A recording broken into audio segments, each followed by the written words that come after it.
우리 데살로니가 후서 2장 11절부터 15절 오늘 같이 말씀 읽도록 하겠습니다. 한 절씩 저희 교독하겠습니다. 이러므로 하나님이 미혹의 역사를 그들에게 보내사 거짓 것을 믿게 하심은 진리를 믿지 않고 불의를 좋아하는 모든 자들로 하여금 심판을 받게 하려 하심이라. 주께서 사랑하시는 형제들아, 우리가 항상 너희에 관하여 마땅히 하나님께 감사할 것은 하나님이 처음부터 너희를 택하사 성령의 거룩하게 하심과 진리를 믿음으로 구원을 받게 하심이니, 이를 위하여 우리의 복음으로 너희를 부르사 우리 주 예수 그리스도의 영광을 얻게 하려 하심이니라. 같이 읽겠습니다. 그러므로 형제들아, 굳건하게 서서 말로나 우리의 편지로 가르침을 받은 전통을 지키라. 아멘. 오늘은 진리를 거부하지 말라라는 제목의 말씀을 같이 나눴으면 합니다. 어떤 아이가 엄마랑 같이 시장을 갔는데요. 6살짜리였습니다. 근데 6살짜리도 호기심 많죠. 한눈 팔다가 그만 엄마 손을 놓쳐버렸어요. 금세 아이의 눈에는 엄마가 안 보입니다. 겁에 질리게 된 거죠. 그래서 아이가 자기 엄마 찾으려고 다급하게 소리를 치기 시작을 했어요. 그런데 보통 아이들이 엄마 잃어버리면 어떻게 얘기하나요? 엄마 이렇게 부르죠. 근데 이 아이는 엄마라고 부르질 않았어요. 엄마라고 부르는 대신에 자기 엄마 이름 3글자를 외쳤습니다. 그러니까 애 엄마가 본인 이름이 불려지고 애가 부르고 있으니까 금방 아이가 어디 있는지 알아갖고 찾으러 왔어요. 근데 엄마가 아이를 보고 찾은 기쁨도 있었겠지만 야단을 치기 시작을 했어요. 뭐라고 야단쳤냐면, 야, 이 녀석아, 엄마라고 불러야지, 이렇게 얘기한 거예요. 사람들도 많이 보는데 엄마 이름 그렇게 함부로 부르면 어떡해, 이렇게 얘기한 거예요. 했더니 아이가 울면서 이렇게 대답을 했다고 합니다. 엄마, 여기 엄마들이 얼마나 많은데 내가 엄마라고 부르면 그 엄마들이 다 쳐다볼 거 아니야. 나는 내 엄마만 찾으면 되는데 그래서 엄마 이름 부른 거야, 이렇게 얘기했어요. 여러분, 이 세상에 엄마들이 참 많으시죠? 뭐 아빠들도 많죠. 뭐 엄마만 많은 게 아니고요. 자기 스스로를 구원자라고 부르는 사람도 많습니다. 한국에만 해도 본인이 메시아다, 구원자다, 재림 예수다 하는 사람이 수십 명 있습니다. 자, 그 사람들 중에 누구를 우리가 그 이름을 불러야 진짜 구원을 받을 수 있을까요? 수많은 구원자들이 있는데 그 구원자들의 이름 중에 누구의 이름을 불러야 될까요? 우린 명확히 알고 있죠. 유일한 구원자 대신 예수 그리스도의 이름을 불러야 되죠. 우리 사도행전 2장 21절 말씀에 우리에게 뭐라고 말씀하는지 한번 같이 읽겠습니다. 누구든지 주의 이름을 부르는 자는 구원을 받으리라. 사도행전 4장 12절 말씀도 우리 같이 읽겠습니다. 다른 이로서는 구원을 받을 수 없나니 천하 사람 중에 구원을 받을 만한 다른 이름을 우리에게 주신 일이 없음이라. 아멘. 자, 우리가 읽은 말씀에 뭐라고 됐나요? 이 세상에 하나님이 보내신 구원자는 오직 한 분이다 얘기하죠. 이 구원자는 우리를 위해서 이 세상에 인간의 몸을 입고 오셔서 하나님의 사랑을 베풀고 십자가에 달려 돌아가신 예수 그리스도이시죠. 이 예수님이 우리에게 들려주시는 말씀, 그분이 이 땅에서 하셨던 일들을 포함하는 모든 삶, 이런 내용들, 말씀과 삶을 포함해서 우리는 복음이라고 부릅니다. 이 예수 그리스도의 복음이 우리를 영원한 하나님 나라에 들어가게 해주는 구원의 열쇠죠. 그런데 어떤 사람들은요, 이 예수 그리스도라는 구원의 열쇠 이외에도 천국의 문을 여는 열쇠가 더 있다라고 말합니다. 여러분, 그게 모두 다 거짓인 건 아시죠? 여러분, 예수 그리스도의 복음만이 우리를 살리는 진리입니다. 근데 어떤 때는 사람들이 예수 그리스도의 복음, 진리 대신에 거짓말을 받아들이게 할 때가 있어요. 잘 포장된 가짜 복음을 전할 때가 있습니다. 예수님을 통해 우리에게 전달된 복음 대신 다른 거짓된 복음으로 위장된 가짜 복음을 받아들이게 할 때가 있는데요. 여러분 우리가 그거 받아들이면 큰일 납니다. 오늘 바울은 11절과 12절에서 이 가짜 복음을 받아들이면 어떻게 되는지에 대해서 심각하게 경고해주고 있는데요. 우리가 진리를 거부하면 그 다음 순서는 거짓을 받아들이는 거예요. 그리고 결국 스스로 망하는 겁니다. 11절 12절에서 바울이 이렇게 경고합니다. 이러므로 하나님이 미혹의 역사를 그들에게 보내사 거짓 것을 믿게 하심은 진리를 믿지 않고 불의를 좋아하는 모든 자들로 하여금 심판을 받게 하려 하심이라. 바울이 9절부터 10절에서 진리의 사랑을 받아들이지 않는 사람들의 최종 목적지가 어딘지 미리 말해줬죠. 구원을 받지 못한다 그랬어요. 구원에 이르러야 되는데 구원에 못 간다는 얘기예요. 그 이유로 진리, 즉 복음을 거부했기 때문이다 얘기합니다. 우린 복음의 핵심이 무엇인지 잘 알고 있죠. 우리를 구원하기 위해서 하나님이 예수님을 이 땅에 보내주셨다는 사실이, 그리고 그 예수님을 믿고 받아들이고 그 이름을 부르는 사람들에게는 하나님이 반드시 구원을 약속해 주셨습니다. 그런데 만약에 사람들이 구원자 되신 예수님을 거부한다고 하면 그들이 구원받지 못하는 건 당연한 결과가 아니겠어요? 유일한 구원자 예수님인데 그 예수님을 거부한다면 구원의 길 이르지 못하는 건 당연한 거죠. 자, 오늘 본문에서 11절 12절에서 바울은요. 하나님이 주신 복음을 거부한 사람들을 하나님이 어떻게 대하실지에 대해서 말합니다. 자, 진리를 거부한 사람들에게 하나님은 진리 대신 거짓 것이 찾아와도 막아주지 않으세요. 거짓 것이 진리를 거부한 사람들 주변에 다가오게 만드신다 얘기합니다. 그 결과는 복음의 진리를 거부한 사람들이 진리로 위장된 거짓말을 한치도 의심하지 않고 진리로 믿고 따르게 된다는 거예요. 그리고 또 하나, 악하고 추한 것들을 기뻐한다는 거죠. 진리를 아는 사람, 복음을 받아들인 사람들은 의로운 것을 기뻐하는데 악하고 추하고 더러운 것들을 기뻐하는 삶을 산다는 거예요. 그렇게 살다가 결국에 마지막으로 가는 길 끝에 뭐가 있냐? 멸망을 가져오는 하나님의 심판이 기다리고 있다는 거예요. 근데 사람들은 이 사실을 너무나 쉽게 무시하고 살아가는 것 같아요.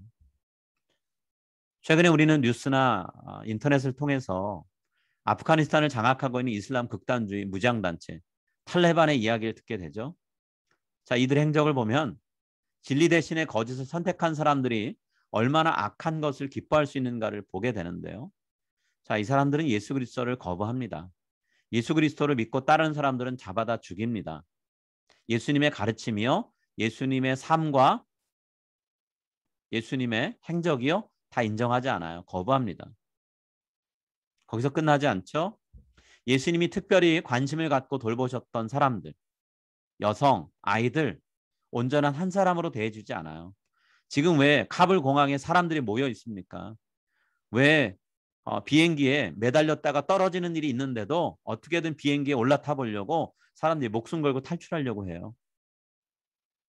진리 대신 거짓 것을 받아들인 사람들에 의해서 자신들이 함부로 대해지고 죽임을 당하는 것이 아깝기도 하고 두렵기도 하기 때문에 그런 거잖아요. 자, 탈레반 사람들이요. 이슬람의 법이 여성과 아이들을 함부로 대하는 거 허락한다고 얘기합니다.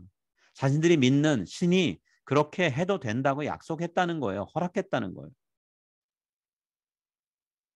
자, 자신들만 그런 일 하지 않죠. 자신들에게 동조하는 사람들 더 만들려고 어떤 사람들은 위협하고요. 어떤 사람들은 혜택을 주겠다고 하면서 회유합니다. 자, 이런 삶을 사는 사람들에 대해서 성경은 뭐라고 가르치나요? 바울이 로마서 1장 18절 그리고 32절에서 이렇게 하나님의 뜻을 우리에게 알려줍니다. 하나님의 진노가 불의로 진리를 막는 사람들의 모든 경건하지 않음과 불의에 대하여 하늘로부터 나타나나니 그들이 이 같은 일을 행하는 자는 사형에 해당한다고 하나님께서 정하심을 알고도 자기들만 행할 뿐 아니라 또한 그런 일을 행하는 자들을 옳다 하느니라. 자, 하나님의 진노가 나타난다고 했습니다. 불의로 진리를 막는 사람들의 행동은 사형에 처해진다 그랬어요. 죽임 당한다라는 거죠. 하나님이 그렇게 결정하셨다는 거 알면서도 본인들이 원하는 악행, 거짓 것을 믿는 삶 버리지 않는다는 거예요. 그럼 복음은 예수님의 삶과 죽음과 부활과 승천과 재림, 모든 예수님의 말씀과 행적을 포함하는데 이것만이 진리인데 이 진리를 거부한 결과는 하나님의 진노를 받고 무서운 심판에 이르는 거라는 거예요. 오늘 바울은 거짓 것에 마음이 미혹되지 말라, 진리를 사랑하라, 진리를 따르라 라는 경고와 함께 진리를 따르지 않을 때 얼마나 무서운 결과가 있는가를 말씀해 주고 있습니다. 우리가 진리를 받아들인 삶과 거부한 삶의 차이가 얼마나 큰지를 오늘 바울의 말씀을 통해서, 바울을 통한 하나님의 말씀을 통해서 마음속에 새기면서 살아왔으면 좋겠어요. 우리가 지금 살면서 선택한 것이 얼마나 귀중한 결과를 낳는지, 그리고 우리에게 일어날 수 있었던 비극적인 일들을 막아주었는가를 우리가 꼭 마음속에 새겼으면 합니다. 바울이 11절 12절에서 하나님의 심판, 멸망에 대한 이야기를 했지만 하나님이 우리에게 바라시는 것은 멸망이 아니죠. 하나님이 바라시는 게 어떤 건가요? 그 반대를 원하시죠. 하나님은 우리가 진리를 수용하길 원하십니다. 그리고 진리를 수용함으로 인해서 구원받고 영광받길 원하세요. 하나님은 우리가 하나님이 주실 수 있는 모든 것을 다 누리길 원하십니다. 13절 14절 말씀 우리 같이 읽을까요? 13절 14절 읽겠습니다. 주께서 사랑하시는 형제들아, 우리가 항상 너희에 관하여 마땅히 하나님께 감사할 것은 하나님이 처음부터 너희를 택하사 성령의 거룩하게 하심과 진리를 믿음으로 구원을 받게 하심이니, 이를 위하여 우리의 복음으로 너희를 부르사 우리 주 예수 그리스도의 영광을 얻게 하려 하심이니라. 여러분, 우리는 하나님의 은혜로 심판이 아닌 구원의 길에 들어서게 된 사람들이죠. 우리가 구원을 위해서 뭔가 하기 이전에 하나님이 우리를 구원하기 위해서 먼저 모든 필요한 일을 다 해주셨잖아요. 감사할 일은 그렇게 모든 일을 하신 다음에 하나님이 우리를 구원받을 백성으로 선택해 주셨다라는 거예요. 물론 지금 예수님 믿고 있는 우리만 하나님의 선택을 받은 백성은 아니죠. 앞으로도 하나님은 수많은 사람들을 구원의 길로 인도해 주실 거예요. 더 많은 사람들이 하나님의 선택을 받을 겁니다. 근데 여러분, 구원은 어떻게 이루어지나요? 하나님의 선택을 받았다는 게 어떤 의미일까요? 하나님께서 우리를 구원받을 사람으로 선택을 해주시고 그 다음에 구원을 위해 필요한 작업을 또 하나님이 해주세요. 그래서 오늘 본문은 뭐라고 얘기하냐면 성령님께서 우리를 하나님이 바라시는 모습, 거룩한 모습으로 만들어주신다, 바꿔가신다라고 얘기합니다. 성령님께서 우리를 거룩해 주시기 때문에 우리가 구원받을 수 있다는 거예요. 절대로 우리는 하나님이 요구하시는 수준의 거룩을 우리 스스로는 이룰 수 없죠. 얼마나 우리에게 죄의 유혹이 끊임없이 다가오나요? 또 사탄은 우리를 넘어뜨리고 무너뜨리려고 얼마나 교묘하게 공격하고 우리를 끌고 가려고 하나요? 여러분, 사탄의 세력을 우리 힘으로는 절대 못 이깁니다. 사탄은 예수님도 걸고 넘어지려고 했던 그런 존재예요. 성령님께서 우리를 거룩한 삶으로 인도해 주시고 사탄으로부터 보호해 주셔야 우리가 거룩한 삶을 유지할 수 있다는 거예요. 절대로 우리는 스스로 자신을 과신하면서 나는 어떤 유혹이라도 나 스스로 이길 수 있다라고 말해서는 안 됩니다. 그건 교만한 거예요. 오늘 우리가 읽은 말씀에서 감사해야 될 것은 하나님께서 성령님을 우리에게 보내주셨고 그 성령님을 통해서 이 땅을 살아가며 우리가 받게 되는 모든 죄의 유혹, 악의 공격으로부터 지켜주신다라는 거예요. 하나님이 우리 그렇게 하신다라는 거죠. 그러면 우리가 할 일은 아무것도 없을까요? 그렇지 않죠. 우리가 할 일이 분명히 있습니다. 성령님이 보이시는 그 성령님의 날개 아래서 우리에게 전달된 복음의 진리를 믿고 복음대로 살아가는 거예요. 복음을 따르는 거예요. 여러분, 이것은 우리들의 의지적인 선택과 헌신된 삶을 필요로 하죠. 복음이 무엇인가 제대로 아는 거 필요합니다. 근데 아는 것을 넘어서서 우리가 복음의 진리라면 그 진리를 우리의 삶 가운데서 지켜내야 되고 살아내야 되죠. 점점 더 아는 것이 많아지는 그리스도인의 모습은 보입니다. 네, 그 삶을 삶으로 입증하는 그리스도인은 점점 줄어들고 있어요. 오늘 바울의 경고는 우리가 그 중에 한 사람이 되지 않도록 주의하라라고 하는 메시지를 주고 있습니다. 나는 아니야 라고 말하고 넘어갈 수 없다라는 거예요. 오늘 내가 하나님의 말씀을 한 구절 더 깨닫게 되었는데 그 말씀이 정말 내 삶의 진리로서 힘을 발휘하고 있는가. 진리로서 힘을 발휘할 수 있도록 나 자신의 삶을 그 말씀에 내어드리고 있는가 우리가 스스로 점검해야 된다는 거죠. 하나님께서 성령님을 보내주셔서 우리 거룩하게 하시고 우리 선택해 주시고 우리 하나님 말씀을 듣고 알고 깨닫고 순종하게 하시는 이유가 있죠. 우리를 위해서 예배하신 미래의 모습을 우리가 갖추고 누리길 원하시기 때문에 하나님 우리 향해서 꾸고 계시는 그 꿈이 실제로 이루어지는 걸 원하시기 때문에 자, 하나님이 우리를 향해서 품고 계신 크고 원대한 꿈은 뭘까요? 우리의 구원자이신 예수님, 하나님의 하나밖에 없는 아들, 죽음을 이기시고 부활하시고 하나님 나라에 영광스럽게 승천하신 그 예수님과 같은 모습을 우리가 갖게 되는 것. 그걸 하나님 원하신다는 것. 이 땅을 살면서 별볼일 없고 하나님 보실 때에 내가 너를 아는 사람이었니? 라고 말씀하시는 그런 존재가 아니라 네가 나를 위해서 정말 너의 인생을 다 바쳤구나. 어느 누구보다 너는 귀하다라고 말씀하시는 그 하나님의 말씀을 듣는 존재가 되길 원하신다는 거예요. 14절에 바울이 이렇게 말씀하죠. 우리의 복음으로 너희를 부르사 우리 주 예수 그리스도의 영광을 얻게 하려 하심이니라. 이 세상 모든 만물을 너무나 사랑하셔서 하나님께서 자신의 모든 것을 내어주셨죠. 하나밖에 없는 아들도 내어주셨습니다. 예수님도 그 하나님의 마음을 아셨기 때문에 자신에게 있는 모든 것, 물과 피까지도 다 내어주셨어요. 그 예수님처럼 우리도 이 세상을 사랑하고 하나님의 사랑을 전하고 복음을 전하면서 사는 것, 우리의 삶으로 그 복음의 가치를 드러내는 것, 그것이 우리가 예수 그리스도의 영광을 얻는 길이라는 것. 성경 분명히 얘기하죠. 하나님의 나라를 위해서 자신을 희생하고 헌신하는 사람이 하나님의 나라에서 영광의 면류관을 얻는다라고 얘기합니다.